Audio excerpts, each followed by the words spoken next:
Hello dear bankers, अगर आप भी CAIB ABM एग्जाम को टारगेट कर रहे हैं जो कि 31 मई को ऑर्गेनाइज होने वाला है, तो कैसे हम module wise important unit wise topics को टारगेट करेंगे। तो आज मैं आपके साथ डिस्कस करूंगा मॉड्यूल ए के बारे में, जहां पर हम बात करेंगे स्टैटिस्टिक्स की, और यहां पर हम यूनिट 1 से लेके 9 तक सभी इंपॉर्टेंट यूनिट्स को डिस्कस करेंगे और उनके इंपॉर्टेंट टॉपिक्स को जिन्हें हमें मिस नहीं करना है।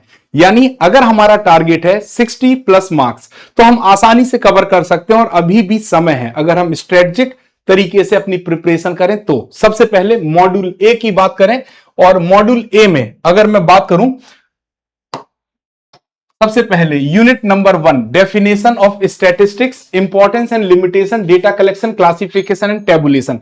तो यहां पर हमारे सामने, चूंकि हमारी पहली यूनिट है, सबसे इंपॉर्टेंट जो टॉपिक है जिन्हें जहां से क्वेश्चन बन सकते हैं वो है लिमिटेशन और डीमेरिट ऑफ स्टैटिस्टिक्स। ठीक है।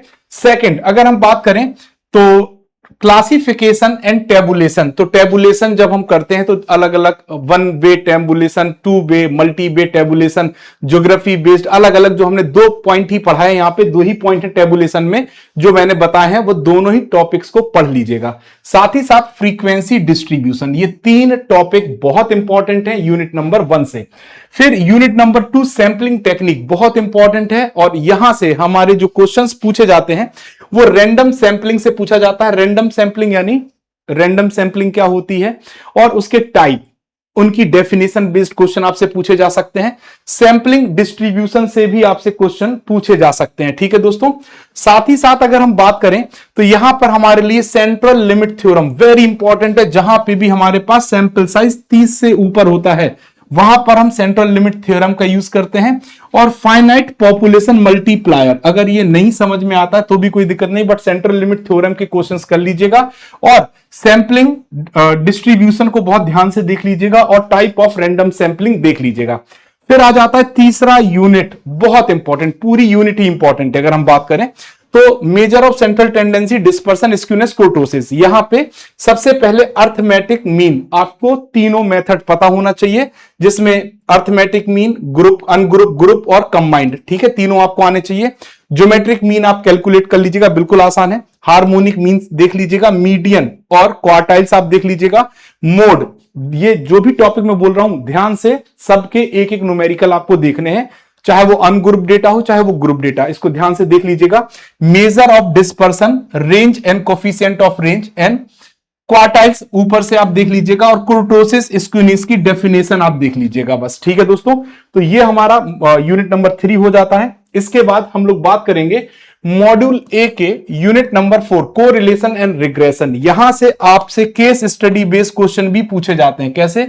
केस स्टडी बेस्ड क्वेश्चन भी पूछे जाते हैं, और न्यूमेरिकल क्वेश्चन भी पूछे जाते हैं। यानी न्यूमेरिकल के ऊपर बेस्ड केस स्टडी भी पूछी जा सकती है, और इंडिविजुअल न्यूमेरिकल भी पूछे जा सकते हैं। तो यहां पे सबसे इंपॉर्टेंट है स्कैटर डायग्राम, आपको पता होना चाहिए। कोरिलेशन, 2 वेरिएबल के बीच में जब रिलेशन की बात आती है, कोरिलेशन कोफिशिएंट R की वैल्यू -1 होगी तब क्या होगा, 0 होगी तब क्या होगा, +1 होगी तब क्या होगा, इस वैल्यू को समझना है। और स्टैंडर्ड एरर, आपको स्टैंडर्ड एरर कैलकुलेट करना आना चाहिए। Standard error, standard deviation upon √n, है ना, तो ये आपको कैलकुलेट करना आना चाहिए। तो ये इंपॉर्टेंट है, वेरी इंपॉर्टेंट है ना, वेरी इंपॉर्टेंट है ना, जरूर लगाइएगा, ये आपका कॉन्फिडेंस भी बिल्ड करेगा। टाइम सीरीज, टाइम सीरीज में आपको वेरिएशन ऑफ टाइम सीरीज, है ना, सेकुलर ट्रेंड है, साइक्लिकल ट्रेंड है, सीजनल ट्रेंड है, इर्रेगुलर ट्रेंड से इनकी डेफिनेशन, क्योंकि यहां से थ्योरी वाला क्वेश्चन आता है। ट्रेंड एनालिसिस आपको देखना है।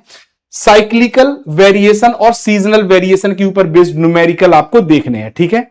फिर थ्योरी ऑफ प्रोबेबिलिटी, ये पूरी यूनिट इंपॉर्टेंट है। मैथमेटिकल डेफिनेशन ऑफ प्रोबेबिलिटी, ठीक है, कंडीशनल प्रोबेबिलिटी, ये सब डेफिनेशंस हैं। लेकिन यहां पे जो आपको न्यूमेरिकल देखने को मिलेगा वो बायनोमियल डिस्ट्रीब्यूशन, बायनोमियल डिस्ट्रीब्यूशन के ऊपर बेस्ड न्यूमेरिकल आपको देखने हैं, जिसमें आपसे मीन, वेरिएंस और स्टैंडर्ड डेविएशन आपसे पूछेगा। ठीक है। पॉइजन डिस्ट्रीब्यूशन की डेफिनेशन आप देख लीजिएगा। नॉर्मल डिस्ट्रीब्यूशन, क्रेडिट रिस्क, है ना, वैल्यू एट रिस्क 95% पे, 68% पे आपसे पूछता है।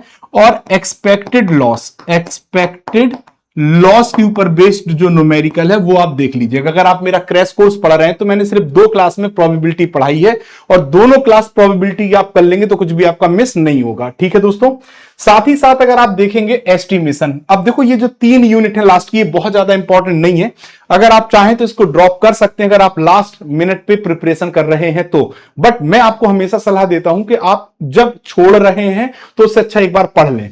तो एस्टिमेशन में सिर्फ आपको 2 चीजें पढ़नी है, एक तो पॉइंट एस्टिमेशन, पॉइंट एस्टिमेशन आपको ध्यान से पढ़ना है, और साथ ही साथ इंटरवल एस्टिमेशन, इनके ऊपर आपको न्यूमेरिकल भी सॉल्व करने हैं। ठीक है दोस्तों, इसके बाद आ जाता है हमारा लीनियर प्रोग्रामिंग। इसमें 2 मेथड हैं, ग्राफिकल मेथड और एक सिंप्लेक्स मेथड, दोनों ही आपको परेशान करेंगे।